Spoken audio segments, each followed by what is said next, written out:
Hello and welcome to a very special edition of Do Go On. I am a special boy, Dave Warnicky, and I'm here with my special friends, Jess Perkins and Matt Stewart. Hello, special team. Hello, special boy. Hey, I feel special. I hope you do. Why is this special? Well, we're doing a very special episode.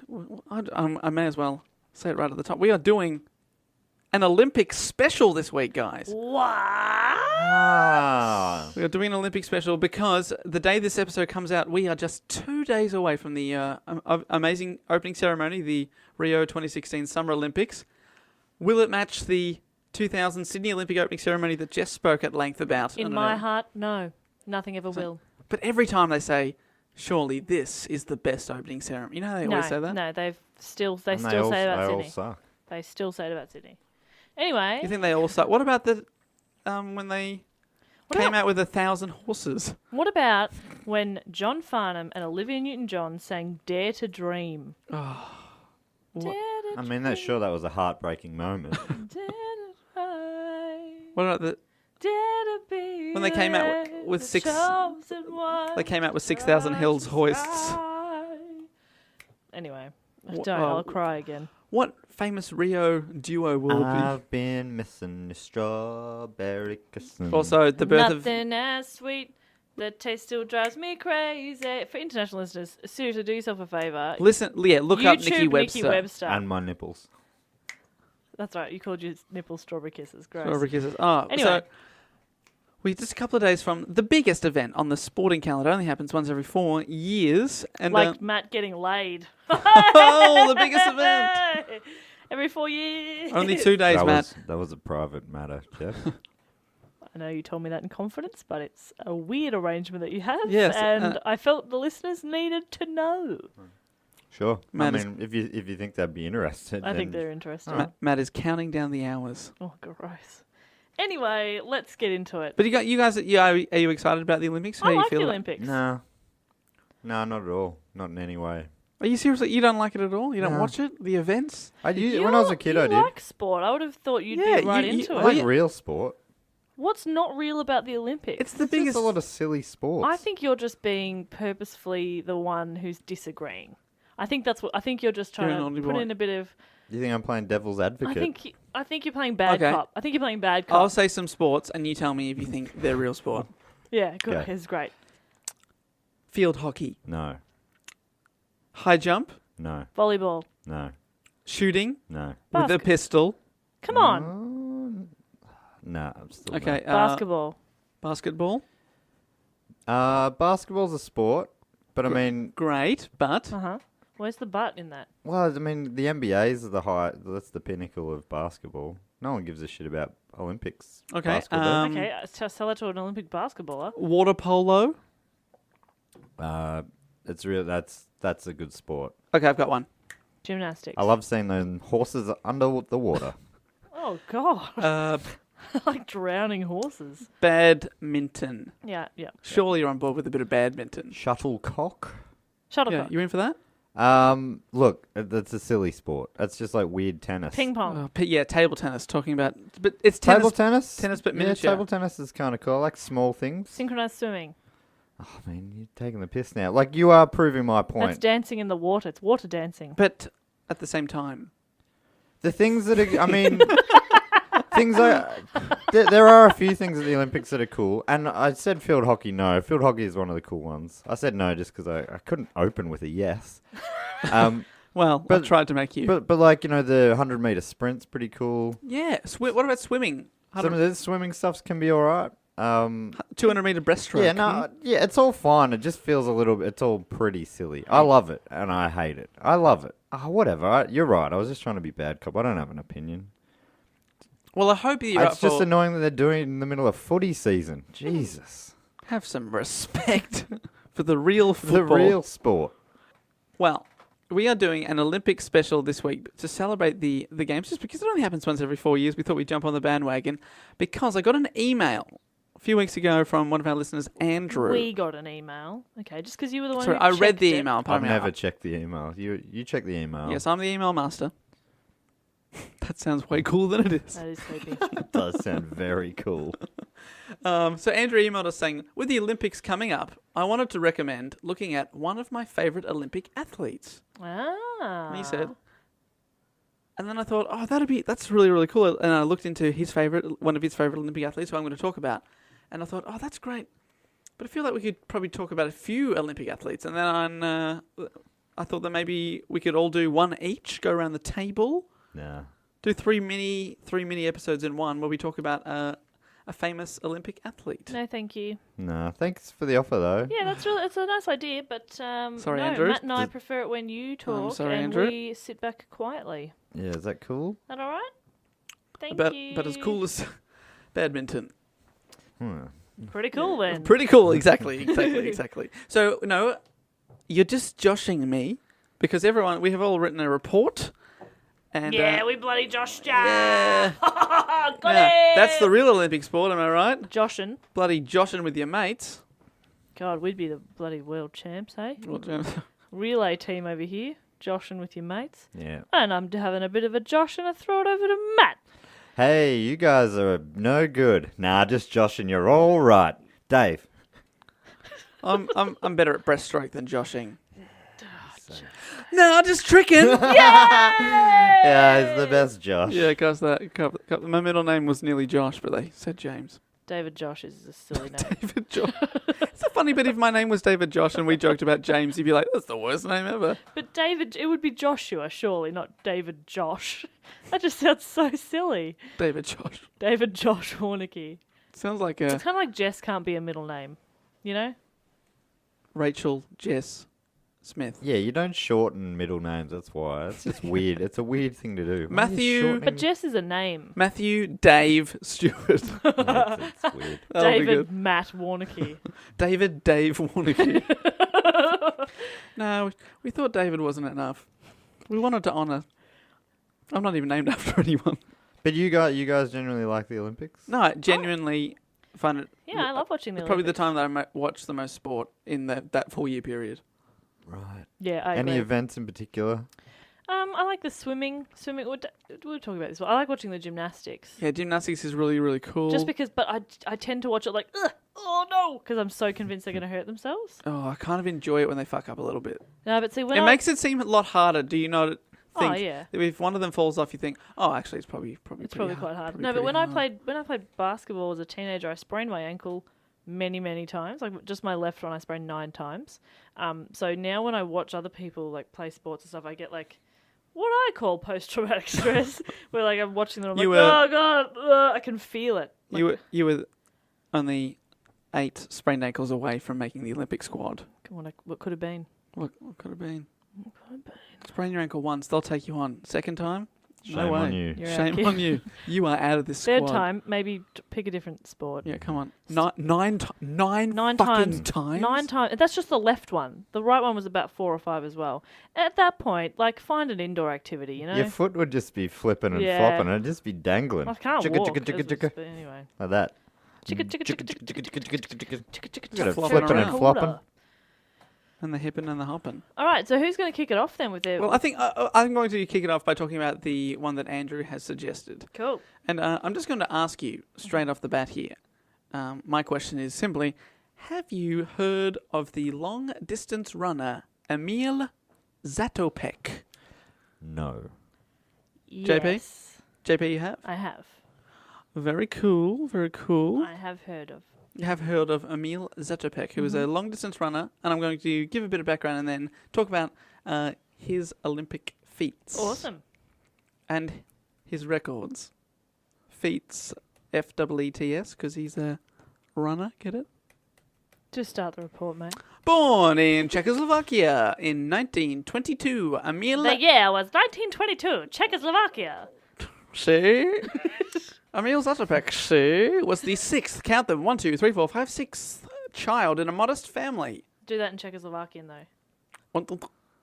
Oh. For a second there, I believed I could speak Czech. I really honestly thought that... It was like, have I told this story in the podcast where I went to Mass on... I've never been to really church... You're not over it yet? Yeah, sorry. I went to mass on Christmas. I've never done that before in Paris when I happened to be there on Christmas Day, and which was, a cool experience. But after 2 hours of them speaking French and me not understanding a word, we'd stand up every few minutes and they'd sing the songs in French, and that was fine because it's the same tune for hymns, the famous ones, the Christmas carols. And on the way out, the priest is shaking everyone's hand and saying, "Thanks for coming. Thanks for coming." And he says something to, I don't know, I guess that's what he's saying. He says something to me in French, and I don't want to make him realise that I've sat there for 2 hours not understanding anything he said. So I remember I made this noise. I just went, "Ba-boom, ba-boom," and just kept walking. Shook his hand, "Ba-boom," and just kept walking. "Ba-boom." Just hoping that, does that sound a little French? That maybe he'd be like, "Oh, he said something to me. I must have misheard it." "Ba-boom." Oh.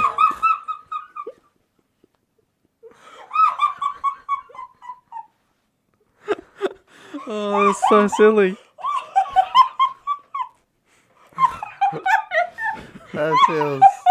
That's a real, that people talk about the Curb Your Enthusiasm sort of moment.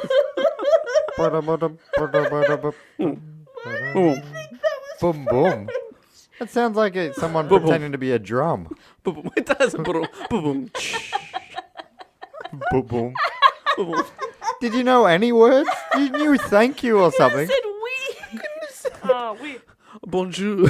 He was like, "Thank you for coming. Hello. Merry Christmas."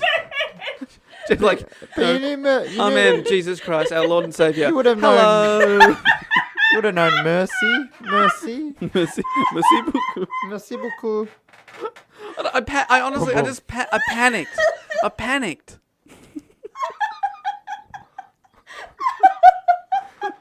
Boom, boom. Hello. Hello. Oh, Jesus. Yeah, I hope you enjoyed the service. Hello. Oh, dearie me. My French knowledge would have been very handy as well. Thank you for coming. Merry Christmas. My name is Jess. Je m'appelle Jess. All right, so Hello. we're with our main man, Emil Zatopek, in Czechoslovakia, the 6th child in a modest family. 6th. That's right. Don't count him. At age 16, Emil began working in a shoe factory. Runners use shoes, so this is good start. Okay. All right, I see where you're going. Later on, when he asked how he got into running, he said, "One day, the factory sports coach..."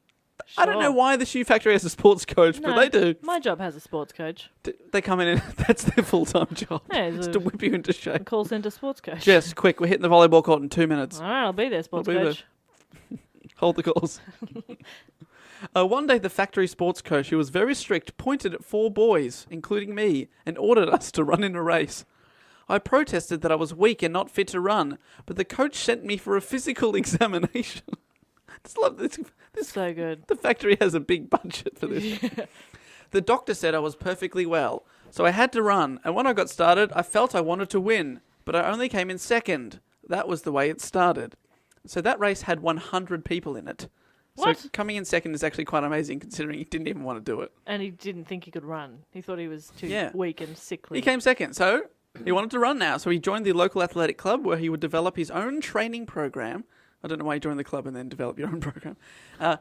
Modelled on what he had read about the great Finnish runner Paavo Nurmi. And when I say great, I mean unbelievably great. There's this guy, have you heard of Paavo Nurmi? No. No. He set 22 official world records, distances between 1,500 metres and 20 kilometres. He won 9 gold, 3 silver medals in his 12 events at the Olympic Games. He once won the 5,000 metre and the 1,500 metres on the same day.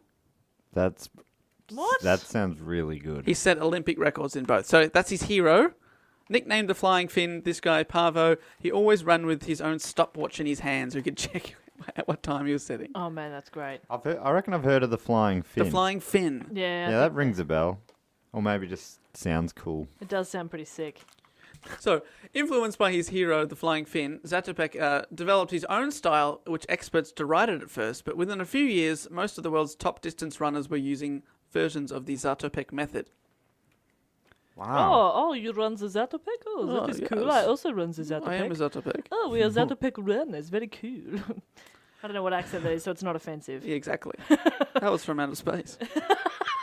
Zatopek found too that regular training offered a form of escape from the oppression of Nazi occupation. So Oh, your mates. no.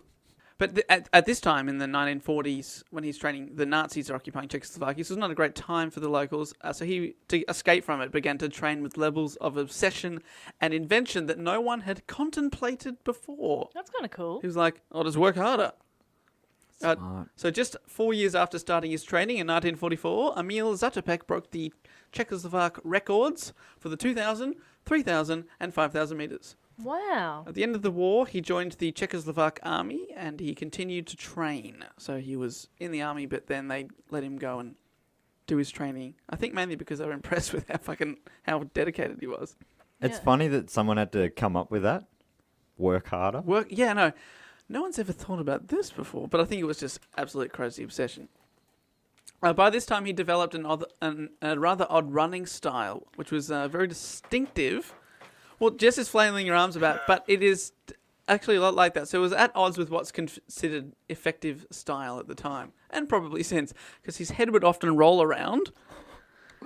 His face contorted with effort, while his torso swung from side to side. Do videos of this exist? You can see videos of it. Yeah, he often wheezed and panted audibly while running.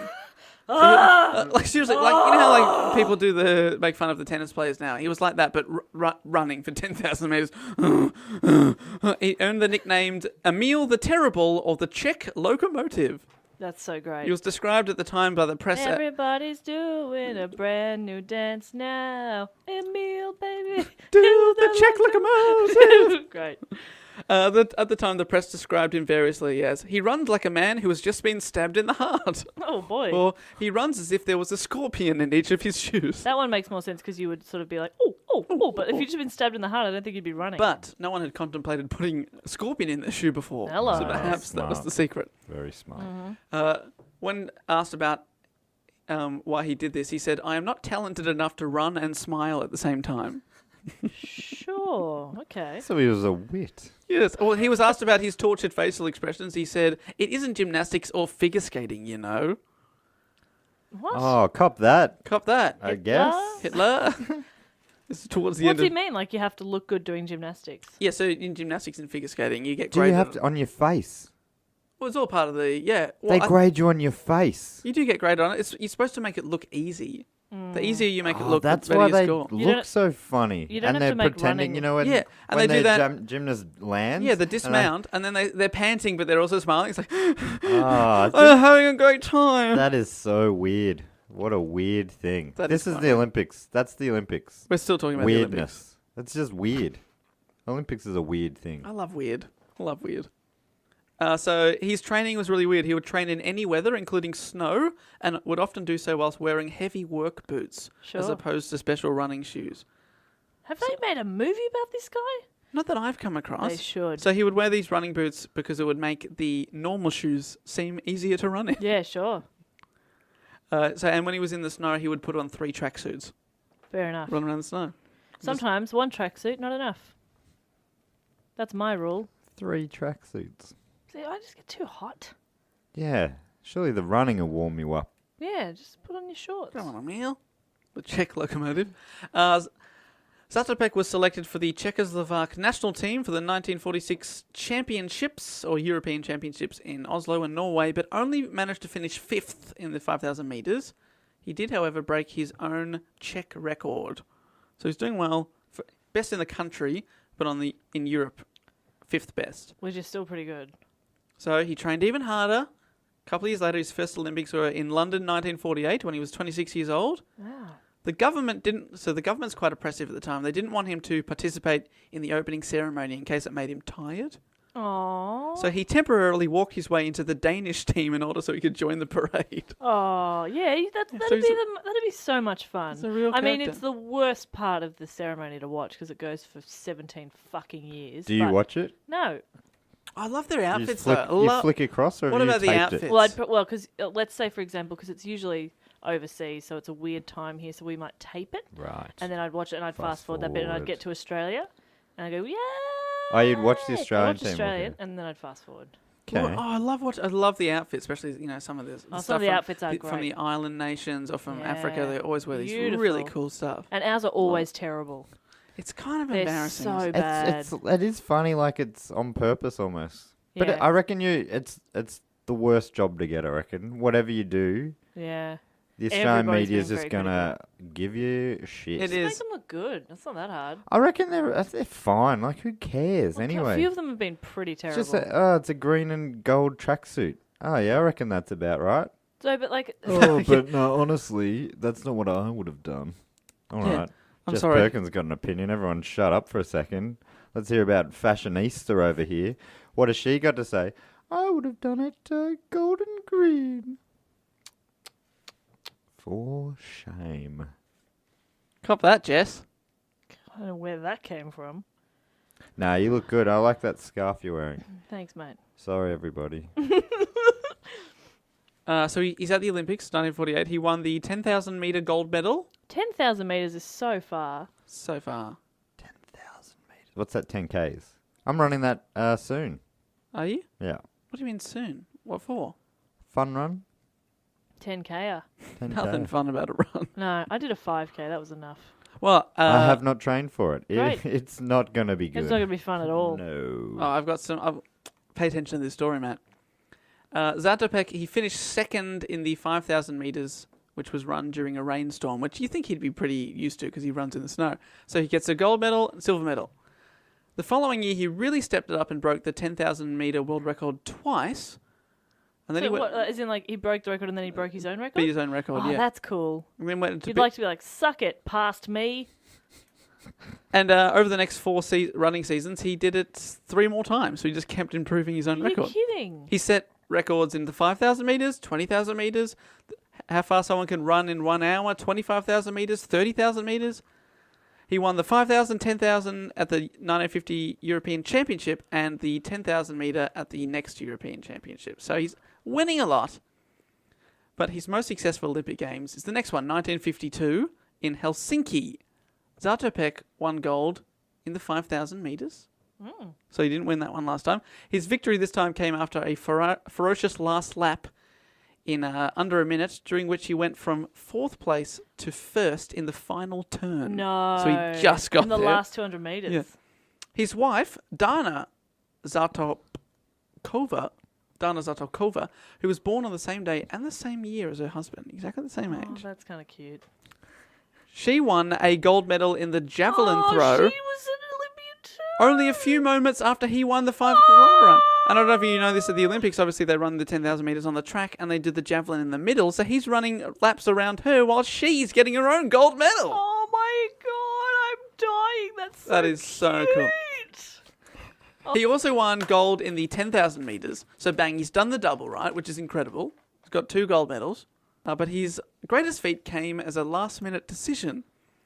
He decided Says to... try synchronized swimming. He decided... Someone, because that happened like it's a school carnival. It's like someone's just dropped out of an event. We need Can we need anyone someone. fill in for this? It'd be so good if the Olympics was like that. Well, back in 1952 it was, because he decided at the last minute to run in the marathon. What? He had never run a marathon in his life.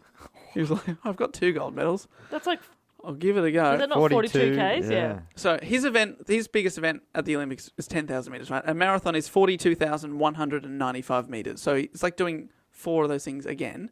Much, much longer. He's already tired and he hasn't trained at all.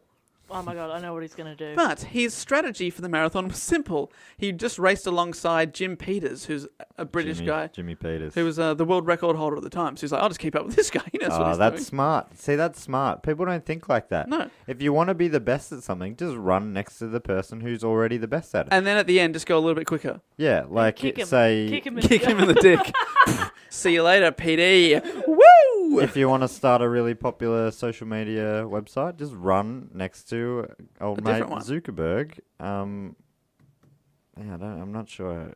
And then at the last Last possible minute, second, kick him in the dick. Kick him in the dick. Yeah, a run across the finish line. Yeah. Collect your $1 billion check.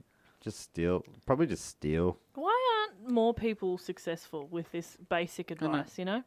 Well, Matt, you We've could do never this. given it before, probably. No. Jeff. Are you planning now to run alongside the winner of this 10-kilometre race you're doing, Matt. Yeah, I'm just going to run alongside the winner.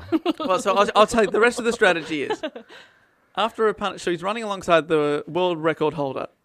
Never run a marathon before ever. After a punishing first 15 kilometres, so already further than he's ever run properly, in which Peters knew he had overtaxed himself, Emil asked the Englishman what he thought of the race thus far. Hey, how do you think we're doing? The astonished Peters told the Czech that the pace was, quote, too slow in an attempt to psych out and slip up Zatopek. So he's like, I've been running faster than I've ever run before. I'll tell him I'm running slow, and So that'll psych him out. he's pushed himself. Like He's pushed himself too hard. He's like, I've gone too hard. I've gone too hard. I'll psych him out. Oh, it's just, we're running too slow, to be honest. I reckon I'm under my best time. At which point, Zatopek responded by simply accelerating. And just You're kept kidding. going. As Zatopek entered the stadium in first place, 70,000 people chanted his name with such spine-tingling unanimity. That's a hard word. Fuck. Chanted his name in such a spine-tingling way that one British journalist described it as, quote, the greatest happening in athletics history. At that moment, recalled Juan Antonio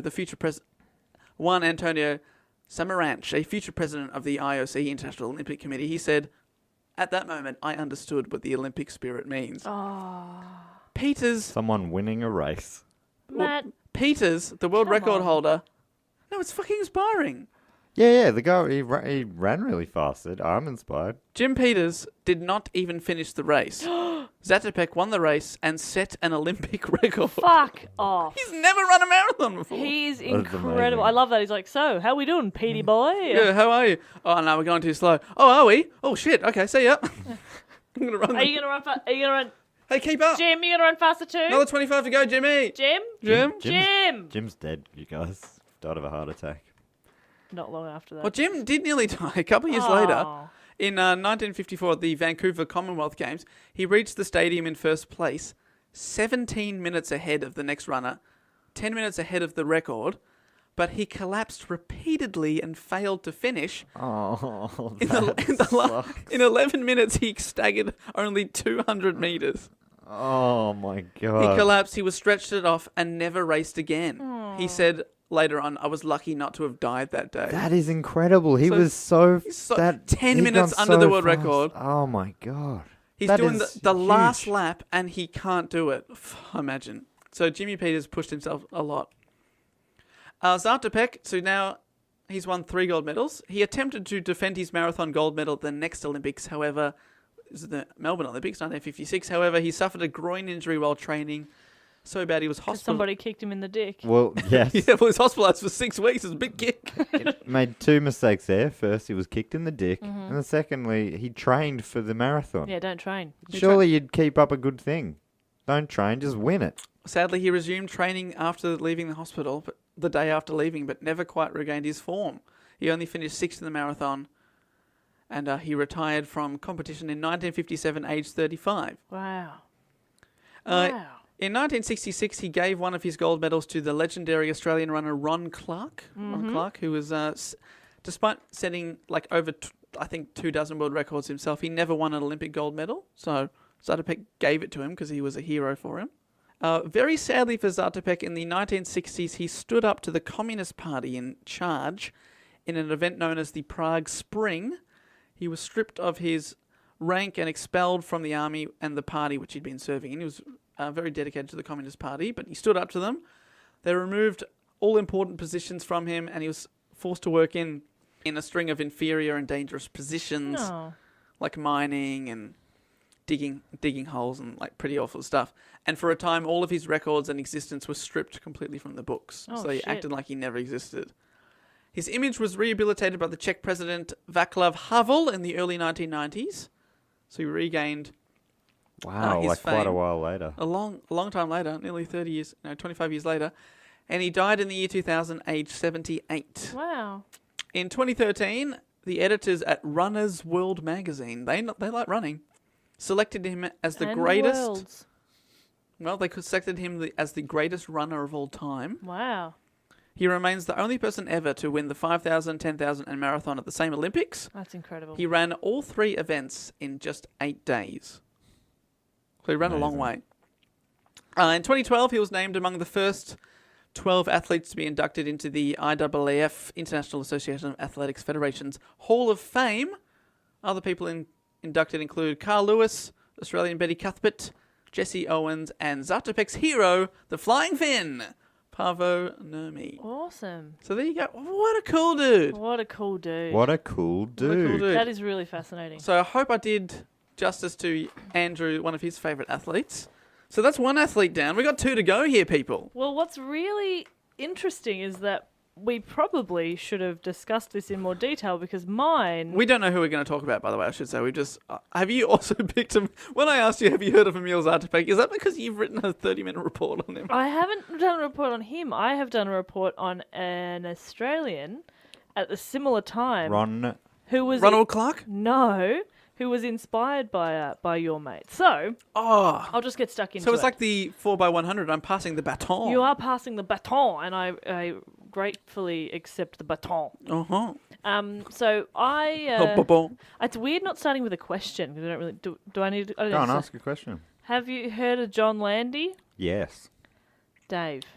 Yes, but I don't know why, to be honest. Okay, well that's... Was it with a big thing with Ron Clark? Yes. Yes. Right, I've heard so a little bit about this. John Landy is an Australian, so he was born in Melbourne in 1930, and Cool. he went to Malvern Memorial Grammar School, which is now part of Caulfield Grammar, and Geelong Grammar School, and he graduated from Melbourne University in 1954, receiving a Bachelor of Agricultural Science. Oh, he knows a thing or two about plants, does he? He knows a thing or two. Now, he became a serious runner during his uni years, and he joined the Geelong Guild Athletic Club in 1949. And he was a member of the Australian Olympic team at both the 1952 Summer Olympics in Helsinki and the 56 Summer Olympics here in Melbourne. Oh, so he would have seen Zatopek. Similar times, yeah, exactly. He actually took the Olympic oath at the 1956 Olympics in Melbourne. You know how there's always like one person who someone's takes got the oath. On behalf of all athletes. All of athletes. So it was John Landy at 56 in Melbourne, here in Melbs. That's a real honour. Isn't it? And it was John Landy, which is pretty cool. Now, the point, I've always really liked the story of John Landy, and it's not even necessarily about, he was obviously a very talented runner, and that will become apparent, but his story is more of, incredible sportsmanship and just human spirit, and that's why I really like this story. Is that when you truly understood the Olympic spirit? Yeah, it is, and that's why I enjoy the Olympics. And maybe, Matt, after this, maybe you too. Yeah, I'll melt your cold, cold heart. Maybe you can enjoy the Olympics after this. And you can salute Queen Elizabeth II, as we all should. So on the 21st of June in 1954, at an international meet in Finland, John Landy became the second man, only after a guy called Roger Bannister, to achieve a sub-4-minute mile. Yes. Oh, the I've 4-minute heard of mile. that, the 4-minute mile. Recording a world record time of 3 minutes 57.9 seconds, which was rounded up to 3 minutes 58 seconds because of the rounding rules that were in effect at the time. So 3 minutes 58, and he ran a mile. Why are they bloody rounding it up? I know. If they know the answer. Yeah, hey, we all know that you ran 3 minutes 57.567 seconds. But Just to be safe. it's just easier to put it on the board. We've only got so much chalk. Yeah. Chalk 3, seconds are My important. wrist 58. hurts. Oh. I'll just write an 8. 8's are hard in chalk. Hey, Can I just say, I'll just round up to 4 minutes. Can we just say 4? let's just say you did it in 0. I'll just draw a tick. I'll just draw a I'll tick. just, yep, tick. Did it. Take your certificate and move on. Fuck off. How about everyone gets an Olympic medal? That's much easier. Yeah, I'm into this. Yeah, that would be okay, wouldn't it? If we all got one, then it wouldn't matter. Yeah, no, okay, there it is. There's the point. Yeah, it right, wouldn't okay. matter. So yeah, he broke the record, and that record was held for more than 3 years. Internationally, he's probably best known for his part in a mile race in the 1954 Commonwealth Games in Vancouver, which you were mentioning before as well, because your mate That's right. was They're there all as the well. same. They're all the era. same there. He ran his second sub 4 minute mile in the race, but lost to Roger Bannister, who had his best time ever. And this meeting of the world's 2 fastest milers was called. It had a few different names. They called it. Oh, I hope it rhymes. me too. The rumble in the mile. The We've trundle in They're the... pretty dramatic names. We've got the Miracle Mile, Oh, that's good. or the Race of the Century, I like that. But And- there's a lot of the centuries, isn't and it? the Dream Race. Dream Race kind of sounds a bit racist, doesn't it? The dream. Yeah, the master race. Yeah, that sounds wrong. Of those, I think I like Miracle Mile. Anyway, do you like? I think you liked Race of the Century the most, Matt. Yeah, I mean, they're all a little bit they just sound a bit like they were made by a machine, you know? There's no personality to any of them. They all Okay. just sound a bit cold. What would you call it? So you got would- two of the best mile runners. I really like Rumble in the Jungle type of thing. Uh-huh. So what about, and where were they? Vancouver. Is that like a jungle or No. what is it? That's like, it's like a Canada. Okay, Canada. It's like a Canada, yeah. Okay, let's say, and what's another way of saying running race? Sprint. Sprinting. Well, that's not really sprint, Okay. is it? Uh What about this? huh. The long distance race in Canada. I like it. Yeah. What about Trial of the Mile? Oh yeah. See, there's like a rhyme That's there. good. Trial of the Mile. That's pretty good. Hashtag. Hashtag trial of the mile. Get a telephone and dial. Dial a mile. While everyone else is running somewhere around a mile. What about the mile that takes less than a while? Oh, that's better. Have you two thought about careers in advertising? I think so. I think I've got I a gift. I can't already do work in it. Yeah. Do you? Yeah. I'll write some ads. So Wow. I'd hate to be the sad loser acting in those ads. It's me. Okay, so everybody, there's a lot of build-up around this race, the Miracle Mile, the Race of the Century, the Dream Race. It was heard over the radio by 100 million people. And They're still running. They're still running. They're still running. okay, well, that's why you can't be a good commentator, okay? now a bit more like this. And here they go. They're running. And here they keeping on going. Here they go. They're running and they're running. And one of them is ahead of the other. I can't quite see. 'Cause we don't have the technology. We're at a the long way moment. away. But they're running and they're running. They're a bit out of sight now, but we'd like to assume that they are still running. They are running a race of their lives. Here they go, running and running. Running with their legs, and all of their legs are running. Here they're running now. Straight run.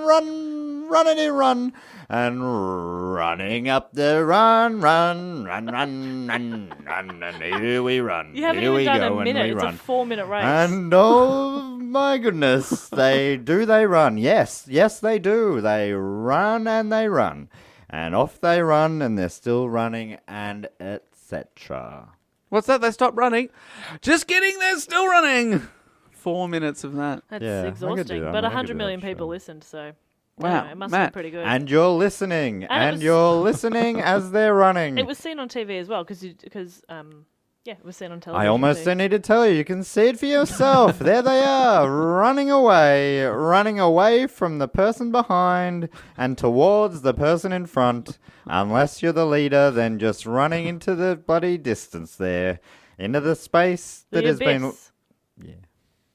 I didn't mean to stop you. I was just trying to. No, join if in. you Well, wanted, that was just- to butt in. No, that was just someone turning the radio off. I'll just tune in about 3 minutes, Yeah, 50 maybe seconds. if you could just I'll let, just let see me who know who wins. wins this. Anyway, the final, the famous moment, I should say, of this race was on the final turn of the last lap.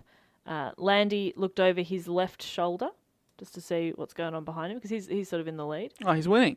He looks over his left shoulder right as Roger Bannister passed him on the right. So he sort of did like So he looked to his left. Oh, no, I'm all good. Oh, he's good.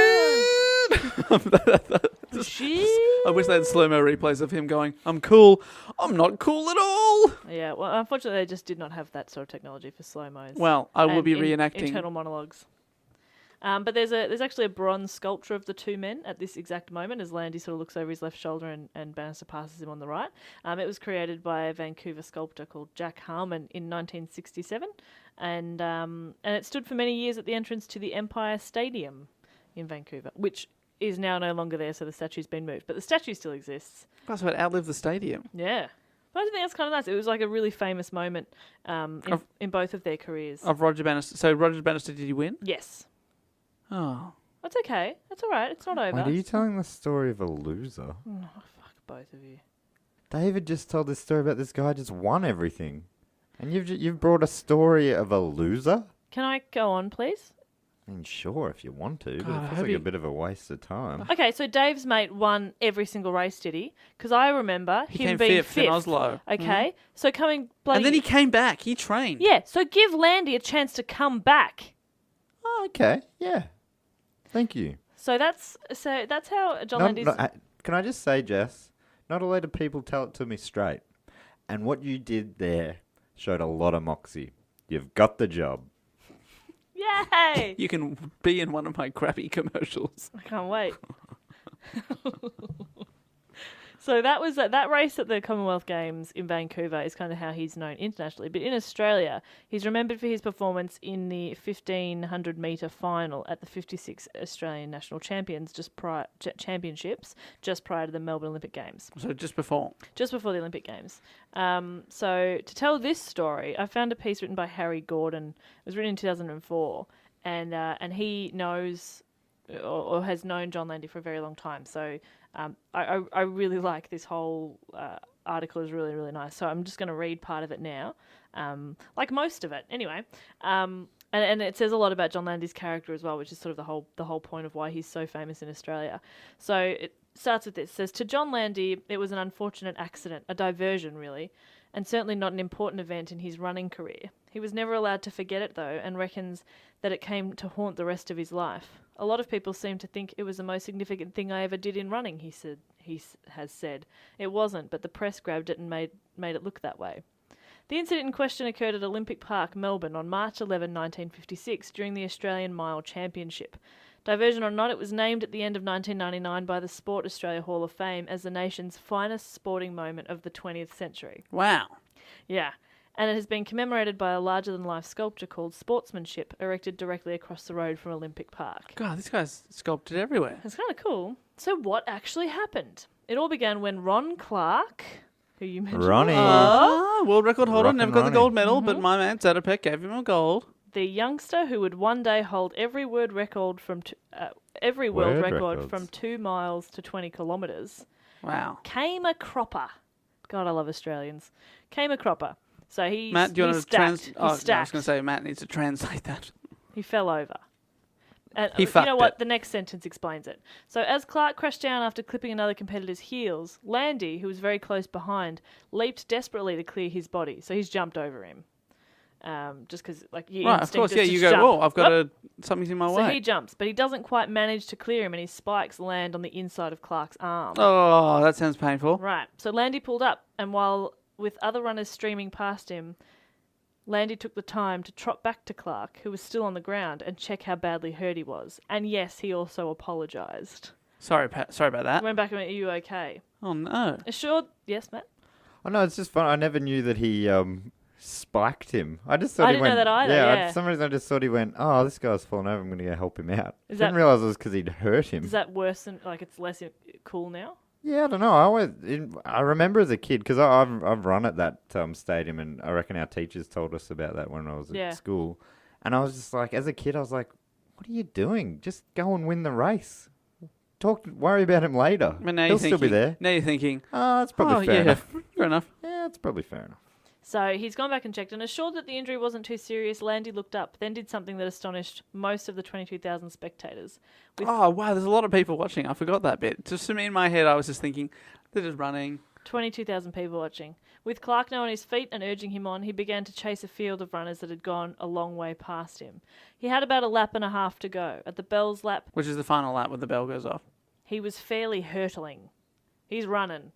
And amazingly, he won the race. His act of chivalry had cost him perhaps up to 7 seconds, and there is no doubt he sacrificed the chance of a world record. His time was 4 minutes, 4.2 seconds. I don't think I knew he won the race either. He won. I don't remember. He stopped to help his friend. So he's not a loser, Matt. He's a goddamn winner. And that was a a good big... sport at the That same was time. like that was an Olympic race? Or was No, that was the Olympic lead up. the one championships before the Olympics. World Championships? Australian Championships? It doesn't really matter. Sorry about that, everybody. And so then he goes, Harry Gordon goes on to say, John Landy did not just win a championship that day. He took a foot race into folklore. I was a privileged witness, And I have to say that after more than half a century of watching and writing about sport all over the world, I've never seen a finer example of undiluted sportsmanship. What a dude. How cool is that? Next day I reacted the only way I knew how. In my news... Got on Twitter. Basically, he got on his newspaper. In my newspaper, the Sun News Pictorial, I wrote an open letter to John Landy about his actions. The entire letter, fashioned in bronze, now sits at the base of the sculpture created by Mitch Mitchell. Also, cruel parenting there, Mitch Mitchell. Mitch, what? So his full name's probably Mitchell Mitchell. That's awful. That is an absolute shocker. And this is what I like, that he says, a couple of paragraphs are worth quoting here. He's quoting himself, which is adorable. But this is what he wrote in the newspaper at the time, and this is what it says underneath the sculpture of him now. So it says, yours was a classic sporting gesture. It was a senseless piece of chivalry, but it will be remembered as one of the finest actions in the history of sport. In a nutshell, you sacrificed your chance of a world record to go to the aid of a fallen rival. And in pulling up, trotting back to Ron Clark, muttering sorry, and deciding to chase the field, you achieved much more than any world record. But he also said, since that he regrets it. He wishes they didn't focus on it so much, sort of. Is that right? He doesn't regret it. He's Doesn't saying, regret like, it, don't he make just- such a fuss out of it. Yeah, right. He's humble. But I thought you were sort of saying, I achieved more stuff than that. That's what it sounded like when you said that before. It's like, You why are you achieved much focusing on more that? than- I did a lot of better stuff. Why No, is he's everyone just saying, focusing like, on stop making a fuss. I just did what anybody would do. I founded Apple Computers. But it's not what everybody would do. Honestly, I just did what anyone else would do when they'd stabbed another racer with their Can you boots. not just take, like... He's like one of my sporting heroes, and you're just shitting all over him because he accidentally hit Stepped him. on a man. Like, he still went back and helped him. Yeah, I know. No, you're right. And a hero always says, I was just doing what anyone would do. Well, that's exactly it. And that's what... But what, one time I would love to see on the news report when they say, like, yo, you saved the kid from that burning house. What?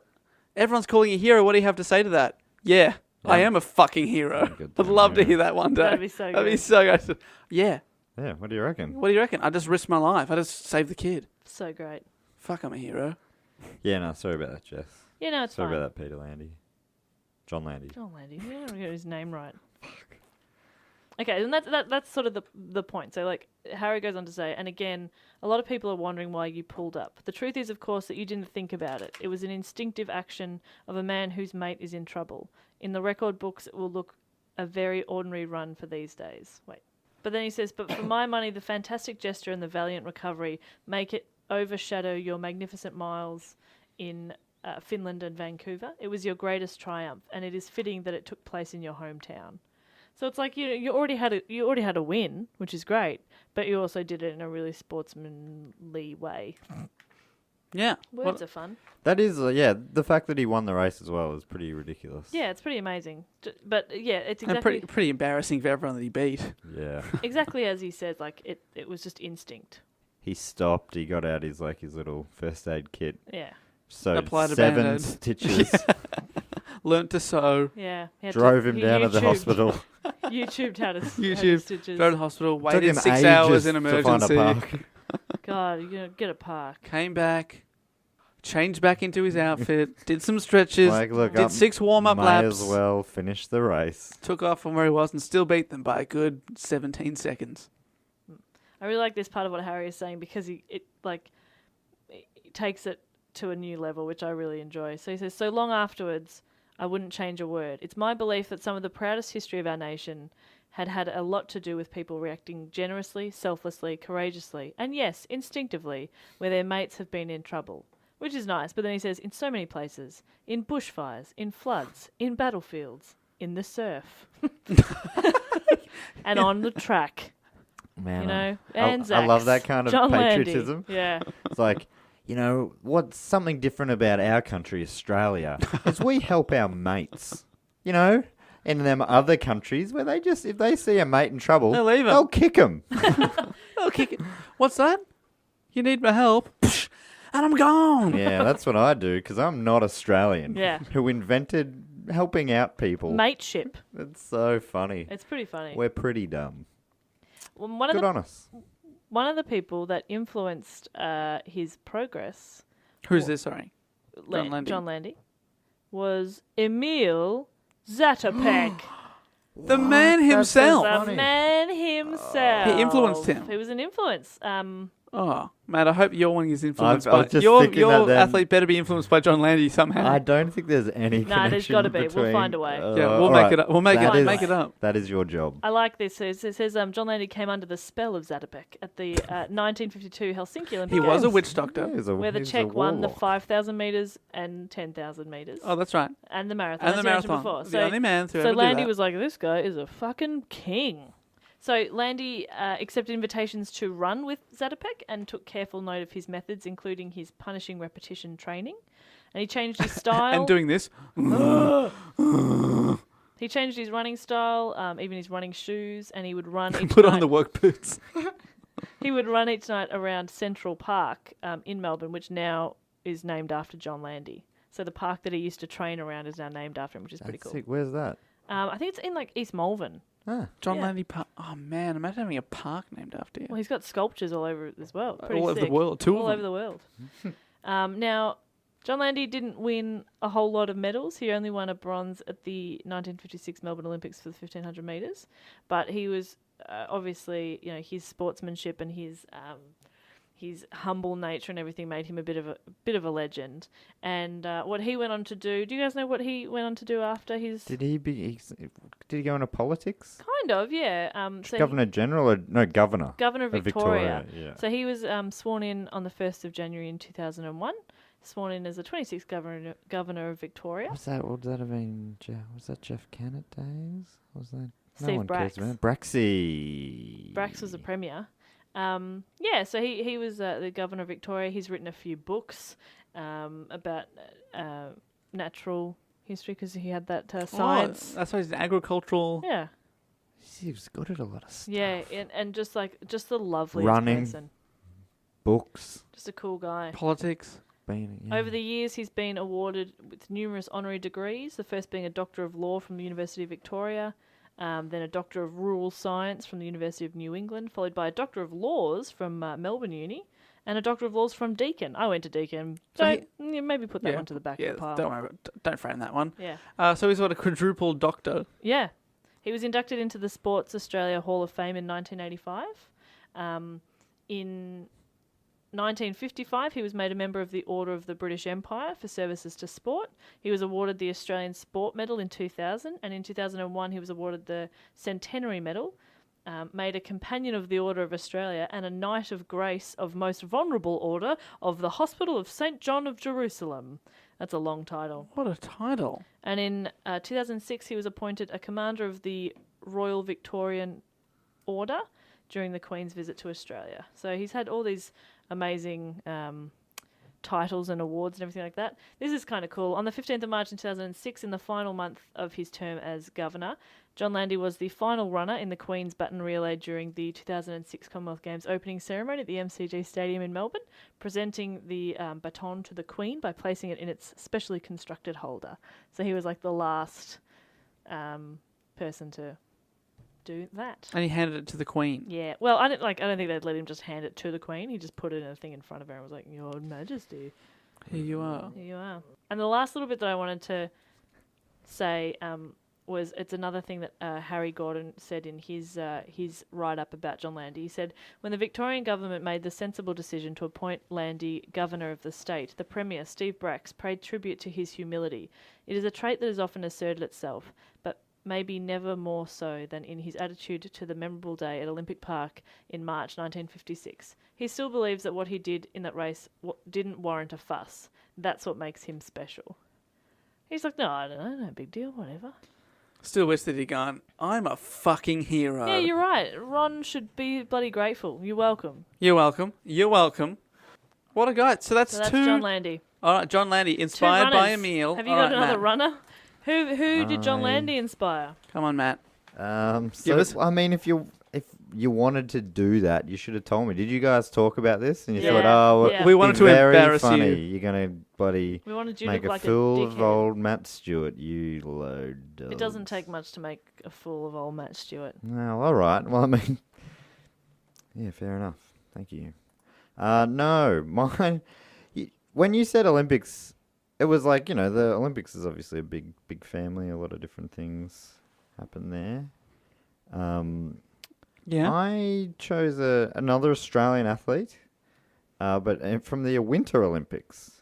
A guy called Stephen Bradbury. He's Bradbury. from modern Uh-huh. times. Hmm. And so Stephen Bradbury, he's a fella born in Sydney in 1973. He was an Olympic speed skater. Right, so it was the ones that go round and round real quick. Round around real quick, yep, round the circle. Yeah, they do that skate thing at high speed. where But like they, spit in a circle. you know, they're wearing those things on their fingers so they can sort of touch the thing to go around the Oh corners. yeah, what and is stuff. that? What's on their fingers? I think I don't know. It Like a must be glove? just like mittens or something like that. Like special mittens though, it's ones that wouldn't get just soak up with water like ones that your mum might have knitted. Anyhow, his dad was also a skater. His dad actually was the His dad was a skater boy. Oh my He god, said, I was "See you singing that. later, I was boy." singing that in my head. his dad was a skater boy. He wasn't good enough for her. Well, I disagree with that final part. He was We're actually talking about Stephen's mum, by the way. He was actually the Australian national speed skating champion in 1963 and 64. Runs in the fam. Wow. No, the fam got the runs. Oh, right. Dodgy Mexican. He wasn't good enough for them. He first got Stephen onto some skates at the age of 3, so he got him started very young. I was pushing him. You got to start him young. But Man, I'm getting my kid. I'm getting them a soccer ball because they're the ones that make the most money. Anyway, Matt, I just want my children to be loved and feel happy. But yeah, okay, cool. I want to You retire actually- at 40. listeners might know I do a trivia night that Dave writes the questions for once a week. And there was a question you wrote not that long ago. Which sport has the highest paid players as in terms of the top 100 in Forbes magazine or something? it's and the it highest wasn't soccer. percentage. Yeah, it was. But the highest paid athlete It in was the world. baseball. Well, the highest paid athlete in the world is Cristiano Ronaldo. Right. But yeah, I was really fascinated by the fact that baseball had the most of the top 100. The record is of the 100 list of Forbes 100 highest paid athletes for the last 12 months. The biggest percentage is made up by baseball players. Oh wow. There you go. But 1 and 2 are both soccer players. Right, yeah, that's right. Anyhow, So yeah, I'm it was going baseball. I I'm not couldn't gonna name a baseball player. I'm not going to have 100 kids. I'm going to have one kid. They're going to be at the top of that list, and they're going to play soccer. I'm gonna have 100 kids. Anyway, young All right, Steve. your 100 kids can fight my one kid. I'm gonna get 2 bus loads. I'm just gonna pick up kids on the street. Come on in, Get Jess. in. Jess's fun bus. I call my That boobs. sounds weird. You call your boobs the fun bus. Fun bust. Oh, What were you saying, I was Jess? saying fun bus. My I don't boobs know. are my fun bus. It's late and I've had Skittles.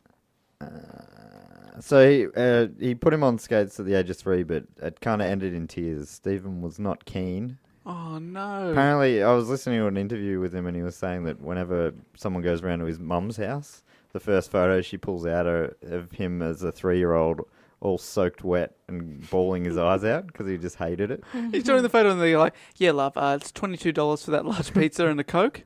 Stop showing me your family photos, please." And that's very Oh, nice. I get Thank it. you It's a very pizza much. delivery, man. That was the pizza delivery. She's still. Anyway, before I pay you, just check out this photo of young Stephen Bradbury. Couple of years later, his dad tried again. So he was 5 years old, and by that stage, he started getting into it. And then at the age of 8, he started going speed skating. He started doing it competitively, and that was when he said that he started really getting the bug for loving going fast. That's what he's into. At the age of 15, he made it onto the national speed skating team. Wow. Wow. Yeah, so quite young. But at this stage, the skaters on the team were selected by a committee on their discretion. Was Dad in the Wasn't committee? not necessarily going off data like stats, results, and his dad was on the So, committee. what are you, not going off results or data. What is it going off? It's going off, I reckon that gut feel. See that kid there? I reckon he'd go real good on Yeah. skates. But that, And he's my son. What are you doing here, Stephen? Why are you wandering past the office? Get him in. get him in. I Number think. one. Suit up, Not Stephen. going You're off in. stats or data. So the world's fastest skater's going, What the fuck? No, I mean, obviously that came into consideration, but other things were factored in as well. And at this, apparently So they're Stephen like, has said they that factored in their, there were definitely better skaters around at the time, but the committee were looking to the future They were thinking of and trying to get fresh blood in. So that's why they went with the young 15-year-old. They wanted someone who was a Scorpio, and everyone else wasn't. So Yeah, Scorpio, and also the son of son of a old mate. Scorpio. So I don't want to go into his famous race yet. I'll talk about that later. But by the time of his 2002 Olympics, which is what he's most famous for in Australia anyway, I imagine our overseas listeners probably have never heard of this guy. But by the time he got there in 2002, he was competing in his 4th Olympics. Wow. See, I had no idea. Yeah, so he had a long career. He'd already been the world champion in the 5,000 meter relay in 1991, 11 years earlier. Wow. How old Wow. was he then? Really young. Yeah, so he was 18, I guess. And and then you get a gold medal at the World Championships. Yeah, gold medal, world champion in a relay team. In that same relay event, a couple of years later, they won bronze in 93 in Beijing. And then following on from that, a year after that, won silver. So he's won multiple world championship medals before that famous Olympics. In the 1994 Olympics, Bradbury actually went into his 1,000-meter event as the favourite. Yep. Which is like, I didn't realise. So he was good. Wow. In the 1994 Olympics, he won through to the semi-final. He won his heat, got through his quarter-final.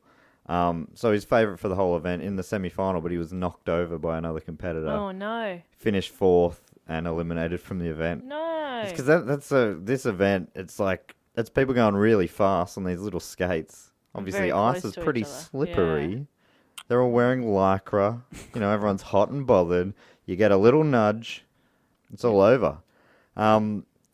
Apart from this, his career also had some massive injury setbacks, like some full-on stuff happened to him. In a 1994 World Cup event in Montreal, he was involved in a collision and another skater's blade Oh, where'd it go? sliced through his thigh. And it cut through so deep, and his blood was pumping so fast at the time that he lost 4 litres of blood. Oh, my God. How do you survive that? Apparently, he thought in his head he's going, if you go under, if you lose consciousness, you will not wake up again. So he's just like, gotta maintain That's amazing. consciousness. All 4 of his quad muscles had been sliced through, and Oh he my needed God, over gross. 100 stitches. Gross. Jesus. Took a year and a half before his leg was back to full And he strength. still wanted to skate after that. Yeah, but he just, listening to him talk, he's just one of those fully motivated... I mean, anyone who competes at the highest level Yeah. must be a bit like that, or just have so much natural talent. You're Yeah. either, just got heaps and heaps of natural talent, or you've just... And even then, you probably have to work pretty hard anyway. Yeah. Of course. Oh my. So wow, he nearly died. So yeah, that was one. There were multiple incidents, but that was one of the most full on ones. He had another one that was pretty full on. Less than 2 years out from his famous 2002 Olympic Games, he broke his neck in a training accident. Another skater fell in front of him, and Bradbury tried to jump over him, Landy style. So he was inspired by Land. He was. Hooray! Yeah, we did it. Got it. We did it, everyone. We did it. But instead, he clipped him. No.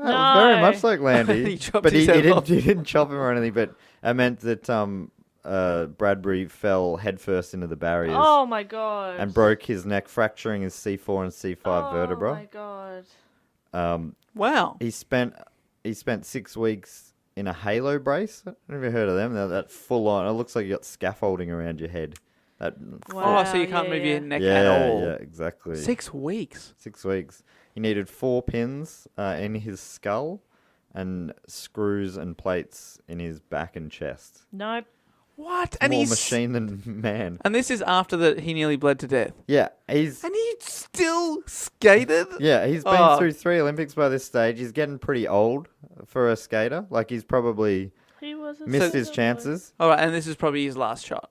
last shot at being at the Olympics. He went, and I listened to an interview just before, and he was talking about that time, and he was like, it was a tough time. He went and saw his doctor, and when he went and saw his doctor, the doctor just shaking his head. The doctor said, "Oh no." Yeah, basically, you should never skate again. Just give it away. You've had a great run, sort of thing. But this is too dangerous now. And what Bradbury said in this interview, he goes, so I went and saw another doctor. And eventually found the right doctor, and he sort of gave him the right answer. The right doctor said, "Yeah, you'll be right. Thank you. That's all I needed." So this is just if you're that confident, you're gonna just do it. So less than a couple of years before the Olympics, he couldn't move basically, so he couldn't train. It took him ages to get back to. I couldn't believe, like, I didn't know any of this stuff. People never talk about this. But he did it. He got back, and he qualified for the 2002 Salt Lake City Olympics. Obviously, he'd already been. This was his 4th Olympic Games, and he was the oldest entrant in the competition. Wow! And given pretty much no chance of winning. About how old is he at this stage? So in 2002, so he'd be 29. And he's already the oldest. Yeah. In that competition. Yeah, but I don't know. That just surprises me. Yeah, that does seem interesting. But I mean, some sports, like gymnastics, if you're 18, you're the oldest in the competition. Just depends. This must be one. It was interesting. He was also talking a lot about how your weight's distributed. Like speed skaters, basically just huge muscly legs and just trying to be pretty slim up top. It's kind of a funny... Oh, wow. Yeah, so it's all the power's in the legs. You're basically, up top is just keeping your balance, but the legs is getting all the power. That makes sense. Kind of I'd hardly ever watched any. I watched a few races earlier on YouTube. It's a pretty cool looking sport, the way they move. Oh, yeah, it's cool. And they just like overtaking each other and just sliding into position. It's very elegant. And how far are they going? Like, is it lots? It depends. There's lots of different distances, 5,000, 1,000. It's reminding me of multiple thousands. Another event I like watching at the Olympics, which is the cycling. Yeah, it's got a little bit about that, just round and around the velodrome. And the tactics of like the team cycling when there's one in, one out, someone goes up high. I love when they go up high and just drift around to the back. They just watch each other and then they go whoosh, and they go down the they go around. Yeah, suddenly it's like they're like a lion and its prey. Like go, and we're going for it. Go. Yeah, cycling can be really fun, and that one in particular, and they've got funny names. Those cycling events, I can't think of anyone. But there's that one with the Bell event, and then. But yeah, there's that tactical one where someone has to start out in front, and then they're normally just watching over their shoulder, and it's just like one of them will go, barely and moving. As soon as one of them goes, you basically almost stop. Really interesting. It's just all tactics, and then speed. It's really weird. It's quite a bizarre sport, that one, I reckon. Anyhow, so he was given very little chance of winning Bradbury, obviously, because he was basically past it. And missed his chances. He was at the top of his game and had a bit of bad luck. Also had some horrible injuries. Fell over when he was the favourite. Well, didn't fall over, was knocked over by someone else. So they're the kind of annoying things. Like, that wasn't even my fault, really. But, oh well. But apparently his attitude was always positive. It just wasn't like... That's the thing about the Olympics is you miss out and it's like, well, 4 years. 4 years. Yeah. So he's made it to Salt Lake City. He won his heat convincingly in the 1,000 meters, which obviously is a good thing. Then gets him in through to the quarterfinals, but unfortunately he drew very poorly because it's a bit of luck as to which quarterfinal you get into, and some people describe the group he was in as the group of death. Group of death. Oh no! The top 2 go through in the quarterfinal, and in his group he also had Apollo Anton Ono, who was the favourite for the whole event, and also Mark Gainon, who was the defending world champion. So a couple of guns. Ono and Ganon. So he'd have to beat at least one of them to go through. Do Ganon. You were thinking about that. The name came out and I'm like, that that is the cogs so funny. How am I going to bring that in? I'm just going to say it. Duganon. I'm just going to sledgehammer it in. Yeah, I think this is my only opportunity. I've got to go for it. I've got to put the speed This skates was on. your Olympic Games. Yeah. And I got there, guys. I'm I so got proud there. of you. I got the gold medal for the silliest joke. Duganon. So obviously very tough group, but he had to finish in the top 2, and he didn't. He finished 3rd and was shit. eliminated from the Olympics again. What? What? Meaning that he didn't advance to the semi-finals. He did not collect go. Pasco, he did not collect $200. Well, how did I pronounce this before? Ganon. Ganon. No, you said Ganon, but I want to say Duganon. Ganon. Yeah, Ganon. It's Gagnon. Ganon. Let's call him Ganon. All right. So Ganon was disqualified Oh, Cheating. for Drugs. obstructing another racer, obstructing. I got it. Got it in one. which meant that Bradbury got called up and made it into the semi-final. What's this obstructing thing, like getting in the way? No, Yeah, he just illegally. He stopped halfway through and put his hand down and went, No, I win. stop it. Obstruction, goal attack. Yeah. That's a So- netball thing. Yeah. Someone comes out with a red card. So, Yucky. so Bradbury's through. He made it through to the semi-final. So he and I heard him talking about this as well in another interview. He was like, they asked him what the best moment of his life was, and he said, obviously, the birth of my child was pretty great, but the best moment of my life... You meant he was saying his own birth. I remember that. Fuck, it was good. Like, it was So good. Just good. I was just Smashed out out of there. like a rocket.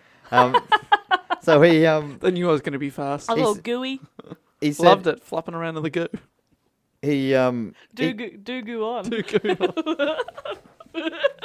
That's what I said to the doctor as he slapped my ass. I mean, back. Fuck. Oh dear. Yeah, No, what? So it's an interesting baby. favorite moment, his own baby's birth, but also But also, on this day, there was about half an hour between heats, finals, and they just go out one after the other, sort of thing. And he was saying how in the room you get about half an hour. Big chunk of that time you're sharpening your skates. You got to get on the bike, get your lactic acid out, and that sort of stuff. You only really have about 5 minutes to sit and think. And he was like, in this break, he did all those things, and he sat there and he's like, "Hang on, I've done it. I've made the Olympics. I broke my neck less than 2 years ago. I've done it. I've reached and that he reckons that was the best moment of really, his so life. this is enough. Sitting I've made it. in the rooms or whatever, having that realization, he's just like, it was the best feeling he's ever felt. That's great. Just he felt like he did achieved it because it really, when the doctor's saying never skate again, to being in the semi-finals of the Olympics is like amazing, right? He brings up the doctor and just goes, "Suck shit." What do you think about that? Beep beep. Who is this? Who is this? It's fucking Stephen Bradbury. He has to call back because he's already He hung has to up. call back. Sorry about that. Stephen Bradbury, by the way. Now, suck shit! Suck shit. Bradbury, It's his war cry. I keep talking over your riffs. Yeah, Sorry, you guys. do. I'm very good at reading, reading what you guys are up to, and sorry. Yep, they've done it again. No, that's pretty funny. He's a baby in this act out. I'm enjoying it. Good one. Good one. Very nice. Your commentary is the best. Team effort. Team effort. So, leading up to the semi-final, he talks to his coach and he decides to change his strategy. Oh, boy. At this stage, he sort of has realised that his speed is not quite up to the other compcompetitors. The event's called speed skating. I'm not going to even skate. I'm not going to skate. I'm not going to go fast. I'm going to do the worm. I'm going to worm 1,000-meter worm. I'm going to put my flip-flops on and I'm just going to change this up a little bit. I'm going to try and come last, and then I'll tell everyone that that's the new event. I'm going to put salt on the ice. I'll Good. melt it. I'll melt those fuckers. And I'm going to swim. I'll swim my way to victory. I'm going to melt the ice. Melt the ice and I'll swim. That'll show them. I mean, I was going to say not far off, but yeah, but you were Quite far quite a while off. But it was a pretty dramatic change. So he spoke to his coach and decided, as his speed wasn't quite up there with them, he was going to sit in behind the rest of the field and just like follow them around, you know, getting their slipstream sort of thing, and pretty much just play for a crash. Crashes, collisions happen. So he decided that he was gonna. No. Yeah, he was gonna sit at the back. Yeah, I know it's kind of a bit defeatist, but it worked. In the semi-final, he was coming last. He was following around 3 of the other competitors out of 5. Crashed, fell over. He finished and made it through to the final. Oh my God. That was the semi-final. In the semi-final, yeah. What? So he, but what a great. Is it the top 2 go through again? Top 2. Top 2 go through, and he made it through. So he gets through to the final, and I'm like, it almost feels too good to be true. Like you've said that afterwards. Like this was my strategy. It wasn't just that you were the slowest on the field. But I mean, you watch it. He's still going fast. Like they're all going fast. He's keeping up, of course. He was pretty much keeping up, and it just sort of just falling behind him. So it's like, I guess I believe that, right? Wow. So he's made the final. He's made the Olympic final when he was just stoked to have made it. He was stoked to be in the semi. That doctor is getting a lot of calls. Guess what, Doc? Suction final. Wow. And then in the final, Bradbury again found himself out the back, as was his strategy. I guess it worked for him in the semi, so why not give it another go? Is everyone doing that strategy? So everyone's trying to be the back? Yeah, everyone's fighting. They're turning around, going the wrong way. One of them's just standing at the finish line, at the start line. Everyone falls over. Now's my time. Then they do 1,000 meters. Yeah, exactly. While the others are being taken up in ambulances. They're just like cutting each other with this. Yes. Still go, but then they fall over anyway. It's just a 1,000-meter victory lap. But then at the final turn, they slip. That's a lot of laps. And then a kid runs on, like a 4-year-old child. He's won the 1,000-meter gold medal. Who is this kid? Who's this kid? The medal's too big for him. And so yes, it's the final, right? Very exciting. Salt Lake City. It's a beautiful place, I guess. In I've been there. I think I drove through there. It's in Utah. What's Utah? Give me 2. 2. Utah. Meatball. Give me 2. What's that from again? Point Break? Point Break. Yeah, that's right. Utah. Anyway. It's Keanu Reeves. I know and Point Break, but I don't know the line. Utah. Keanu Reeves is known as Utah because he's from Utah, and that's how people get nicknames. And the other guy, not Nick Nolte, but the other guy. It's the guy, you used to have a game called Nick Nolte or Gary Busey. Gary Busey. And they don't look at all the same. We used to have a show where we made up world records, and one of them was the world's best people at telling the difference between Nick Nolte and Gary Busey. We just showed you 10 photos, and you yell out if you think it's Nick Nolte or Gary Busey. I mean, they don't even look that similar. Like if you're describing them, it's similar. Yeah, you know, they're like kind of a big, muscly, sort of old guy with like sandy, wavy hair. But if you see photos, you're like no. Clearly different people. And then one of them was neither Nolte nor Busey. And it was a photo of this woman who'd had like a mugshot taken for like drunk driving or something, and she looked a lot like Gary Busey. I think I know that mugshot. Poor woman. She looks like Gary Busey. So anyway, what are we talking about? We're talking about so the final, Bradbury, Salt Lake City, Utah. So yes, good. So it was the final, and he's using this. He's decided to go with the same strategy again. I just watched the race, so I can sort of describe it. The 5 of them, 4 out the front, finalists. 5 finalists. Bradbury pretty much immediately drops out of the rear. Tactical. We're assured. And the other 4 competitors, flying, right? And they're getting a bit physical, and they're rotating who's in the lead. Like it looks like it's anyone's race, pretty much of the top 4. They're sort of, everyone's got a spot out in front. Oh, so and they go round and round and round and round. The lap after lap, it's the 4 up the front, Bradbury with a little bit of a gap in between. Then on the final turn, one of them goes for a maneuver, knocks out the legs of one of the other guys. He hits the deck. Then all 4 in front fall and slide out to the side. Bradbury with a good beat or 2. Swoops through, puts the hands in the air, first ever Australian Winter Olympic gold medalist. I still find it unbelievable. It's amazing. Yeah, but you're right. It's that sweet beat where he didn't even have to avoid anybody. He doesn't even if he was swerve. trying No. to, if he was trying to stay, if he was trying to compete with him, He would have been out. he probably would have been swept out too. Second place, I wonder how. Yeah, Because don't they get up and the like guy, scramble they for just it? scramble, like pretty much dive across the line. Two Yeah, guys. they One do guy too, comes don't through they? feet first for second, and then the other guy sort of slides over. Feet first for second. Yeah. Isn't It's- that great? Yeah. See, that's because I remember that race, and it's one of the most iconic Australian sporting stories. But I did not know that it happened in the semi as So well. that 2 in a row. I didn't know that either. Yeah, I knew. That The final final is is all I famous. knew. I didn't know that he was the favourite years earlier. I didn't know that he'd been knocked out and then got in because somebody got disqualified, and then Yeah, it's so Just kinda so snuck much in. of it is drama. Amazing. it's luck. And that's not discounting all of his work there. But, That's so I mean- unfair, And but it is a lot more in perspective for me now, knowing that he'd been to 3 other Olympics, Yeah. that he'd been the favourite, that he'd overcome these 2 life-threatening injuries. awful injuries. In Because in my head, I think a lot of Australians who know the story just think of him as that lucky guy that was okay at ice skating and that happened Yeah. to make his He's- way to the final somehow and then just scooted through and Not the stole case. victory. At he's all. basically he's seen as being A bit of a pure joke. luck, and just like he was unheard of the day before, even though he'd won medals It's previously. just that winter sports And just he's aren't really- massive yeah. because we don't have the snow to but that day facilitate it. he won it that day, and he became a household name. Yeah, you're in right. Australia He is a from it. household name.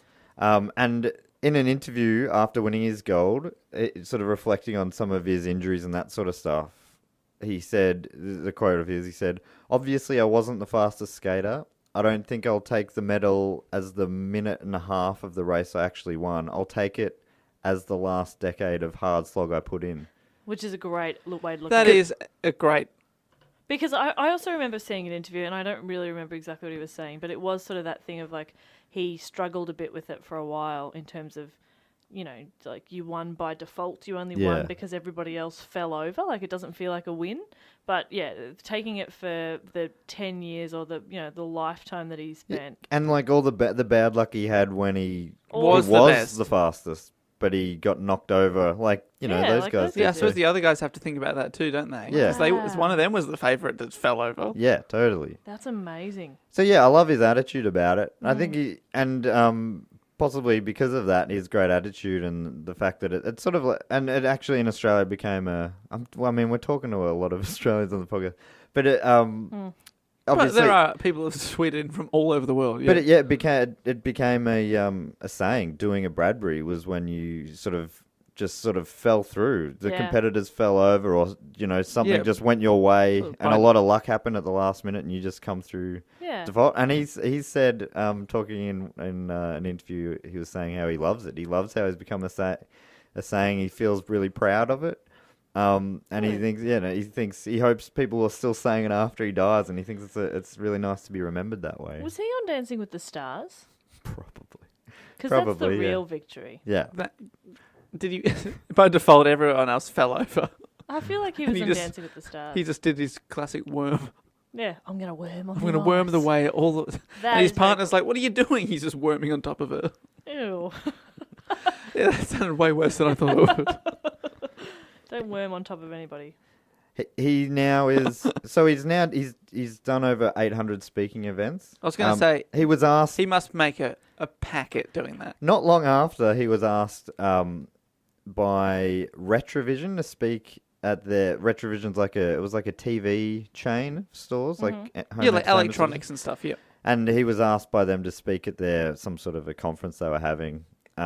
And he got the call, and they said, "Yeah, we want to offer you $5,000 to do a 45-minute speech." And he's like, "That's what I earned in the last year," sort of thing. Like speed skating didn't pay a lot of money, so doing this one talk, and because of that, he He got the speech ready. he got the speech ready. He did about 3 weeks of work on it. He said he read it all word for word. It was all printed out, big letters. Hello, things saying, I am say Stephen this bit Bradbury." fast, say Yeah. this bit slower. Wow. He hired a speechwriter, which he's worked with a lot over the years, and a comedian as well to throw in some humour. Great. And really, just it's pretty he goes, "I'm going to do this seriously," but I guess that's probably how athletes work, as they go, well, if I'm going to talk, I'm going to bloody put it all in. Which is great. But he goes, this is like, he sounds like he's got a few elements of a little bit wankiness in it.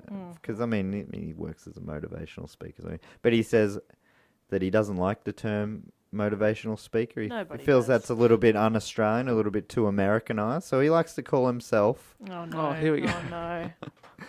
a real-life speaker. Get fucked. Stephen, I was really impressed with the last half hour of this, but no. It just felt like real life. And then... I'm not motivated. I just feel like I've got to go back to my normal... On his website, he's got some testimonials. No, and he doesn't. Yeah. And I mean, a lot of... it's all fine, but this one... I mean, like, let's remember he had those frosted tips, so we already knew he was a bit of a wanker. It was 2002. He said he did other things, like he just to be motivated. He growing up when he decided he wanted to do it, he like sticky tape to his ceiling a thing saying something like it's the Olympics, get up. Wow. And he said every morning he opened his eyes, he saw that and was like, everyone else who wants to go to the Olympics is up right now. If you don't get up, they're up and they're out training you right now. So just like always on. No, that's the thing with when you open your eyes up. With elite athletes, they are like that. My mum works with a woman who played in the Olympics. She was softball for Canada, and she one time just recited this big passage of Bryce Courtney's "The Power of One." That like was her. It was her. It's the Olympics. Get up. It was her thing that like pushed her, and I was just like, cool, man. Yeah, I wish I had that. I don't have that. That's why we're comedians. Yeah. Like, okay, if you don't get up, there's plenty of other comedians that will, so... But plenty of others that won't, but will probably naturally funnier than you are anyway. Yeah. Oh, yeah. Oh, no. But I like some of the testimonials he's got on his site. I think it looks like he just sort of cuts and pastes the whole thing. Because one of them it's got at the end. It's like says all this nice stuff. And then has their email, aj7@hotmail.com. And it'll say stuff like, he's a really great speaker, all that sort of stuff. You have to update your virus software. Sent from my iPhone. Got that. Yep. Read it and weep. Read it and weep. He calls the doctor up. Yeah, just got an email from the antivirus people, huh? Told me you'd never skate again, didn't you? Who is this? Stop calling me. Reveal yourself. Sorry, Matt. Testimonials. So this one, like, there's a couple of lines that says some nice stuff, and then at the end of the testimonial it says, "So make sure you add his comments to your testimonials." That's part of the testimonial. That's part of the testimonial. So I reckon you could probably have. You could have got rid of that bit. Come on. But my favourite one probably of the ones I read, it's not that good. It's just like. It feels like it's what Jess would describe as cute. This whole website, I reckon. But anyway. Goes, I worked with Stephen Bradbury last week, full stop. He really impressed me, full stop. Funny, clean, entertaining and motivating. I checked behind his ears. Clean. Phil Cass, comedy magician. No. Why would I describe this website as cute? It's just everything about it, like leaving in... Add this to your testimonials. That's so good. Don't you reckon that's great? Am I misusing your use of cute? Yeah, but it's great. Damn it. Stephen Bradbury. You just come on, Bradbury. All right. That's awesome. Anyway, yeah, Stephen Bradbury. Good guy. There we go. There we go. Three very different athletes. All who worked very hard. My guy, Zatopek, who decided at the last minute to run the race and then won it.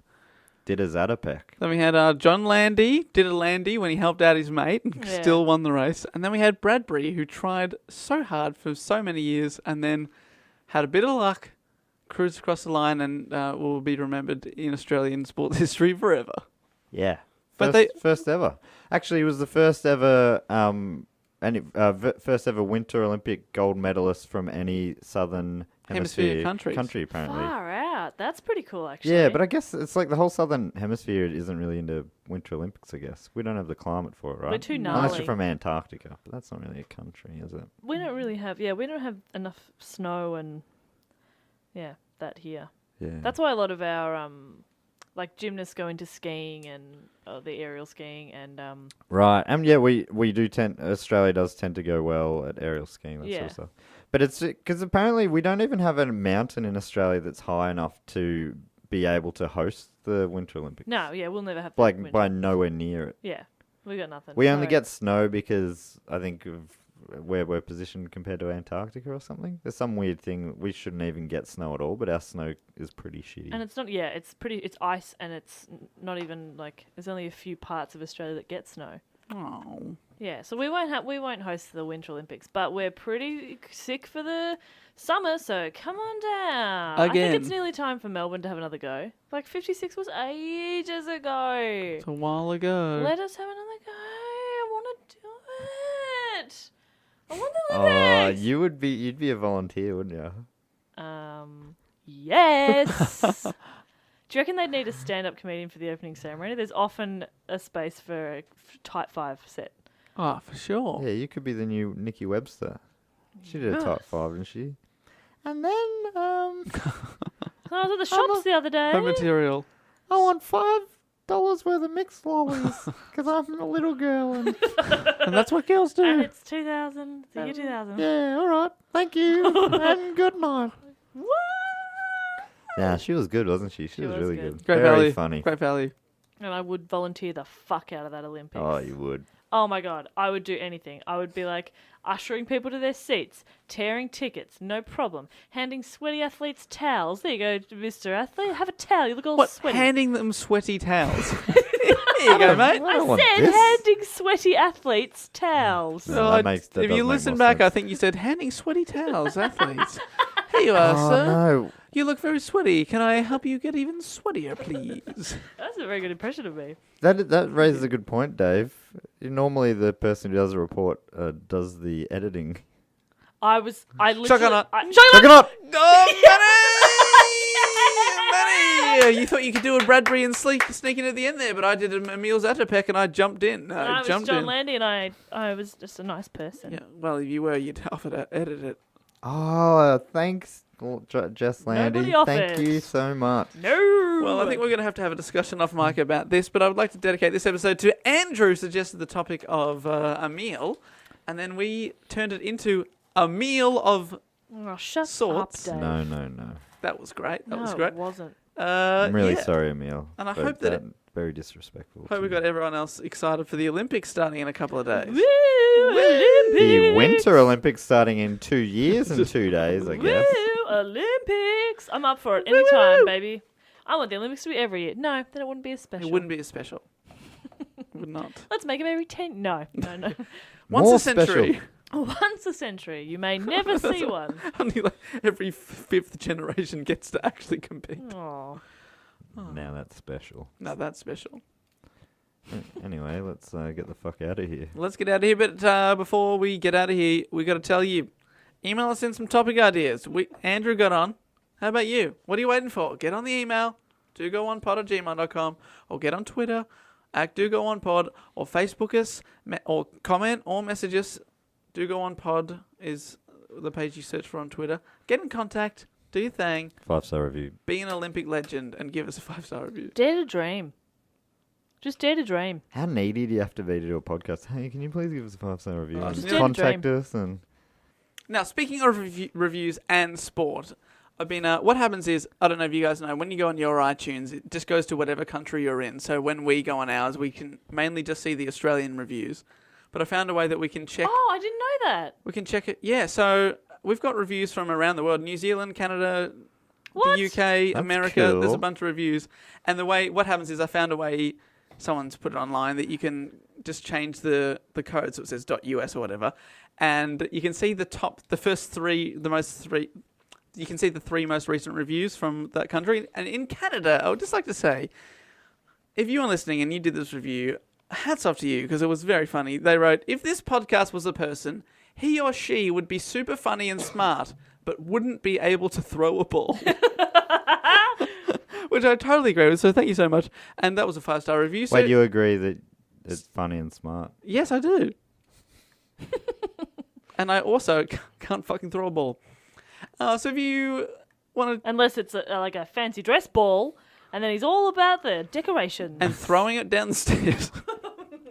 But if you want to give us a sweet review, that would be absolutely amazing, whatever country you're in. And chuck it on iTunes. And if they're funny, they make us laugh as well.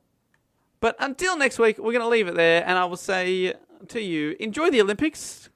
A couple of weeks of good times coming your way, and the Paralympics coming up in September. Enjoy that. But until next week, I say a goodbye. Oh, haters. Dare to dream. Dare to dream. Bye. Beautiful. It's beautiful, Jess.